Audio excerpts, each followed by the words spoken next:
บายดีลูกค้าสบายดีทุกท่านสำหรับมื้อนี้วันที่25เดือนกันยายนปี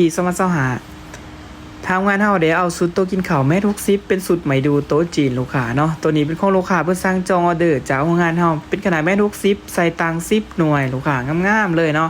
การลงสีแม่นรูปบ่ได้กับหมื่นเด้อลูกค้าเนาะครับประกันงานสีก็เป็นงาน100ลูกค้าเนาะบ่ว่าจะเป็นขาโต๊ะเขาจะเป็นขาหกเหลี่ยมแกะสลักทุกด้านลูกค้าเนาะจะเป็นงานเขามุมเด้อสันเทิงนี่มุนได้สบายเลยลูกค้าเนาะมุนได้สบายเลยล่ะสำหรับท่านใดต้องการสนใจสุดตัวยิงเขางามๆแบบนี้เนาะเฮาสามารถจัดส่งให้ได้ทั่วประเทศ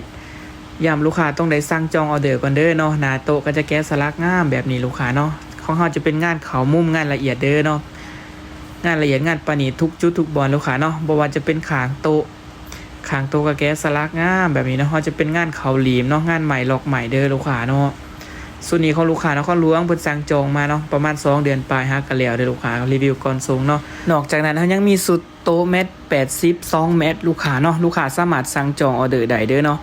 สำหรับท่านใดต้องการสุดเม็ด8ใหญ่กว่านี้เนาะหรือว่า2เม็ดใหญ่กว่านี้ลูกค้าแบบ VIP ก็สั่งได้เด้อลูกค้าเนาะเฮาสามารถรับตามออเดอร์ลูกค้าสั่งเนาะลงสีด่านโซ่ไล่ใหม่รูปบ่ได้กระมืองามๆแบบนี้เลยลูกค้าเนาะจะโซ่ไล่ไม่ดูไล่ธรรมศาสตร์ลูกค้าเนาะไล่ใหม่เองเขาจะบ่ได้ยอมสีเด้อจะเป็นสีใหม่ธรรมศาสตร์เลยเนาะ